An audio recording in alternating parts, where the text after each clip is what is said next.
Hey there, making a quick video showing you how you can use multiple pop tools with entities with different radius. So here you can see pop tool 1 is connected to one entity type and pop tool 2 is connected to a separate entity type which has a different scale system. So this is why they are drawn differently here. So let me just maybe start fresh. Well, the idea is that you need to have a terrain. The terrain needs to be shared amongst the various pop tools so they know that they need to connect together. Let's say we're going to assign the first entity into the first pop tool here and make a huge grid out of this. Usually what I do is I tend to prefer disabling collisions on one. My pop tool, usually the biggest one. So let's say you do, I don't know, something like that with your big characters. Let's say what I'll do is I'll go into the terrain collision attribute and I'm going to disable collision. And then I'm going to draw another pop tool, just make sure that I connect with the right entity types there. And oops, probably reduce this and make a huge grid. So you get the idea, 50,000 characters there. And now you can see that they are drawn only within the area that they are allowed to. And you can change the distance and so on, and issue the depth and make sure that you get something proper. So if you change something here, let's say that you reduce the density, you will notice that there are going to be collisions.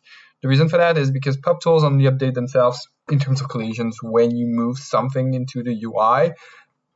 Within my eye, if we try to update everything, it's going to be a kind of a loop because all the pop tools are connected together.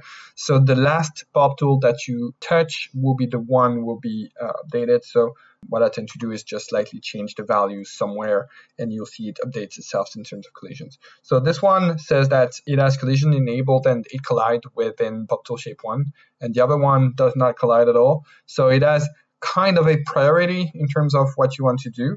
Because if you say that you want to enable collision on that one, what may happen is you'll never be able to, make your first layer properly. Let me show you.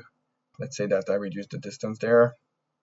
So here collisions are enabled, and then so here those blue ones are really tiny. They don't leave any free spot for the green ones to go through. So whatever you do here, when you move, you'll see that you got collisions, so you're not able to push any green characters within those spaces.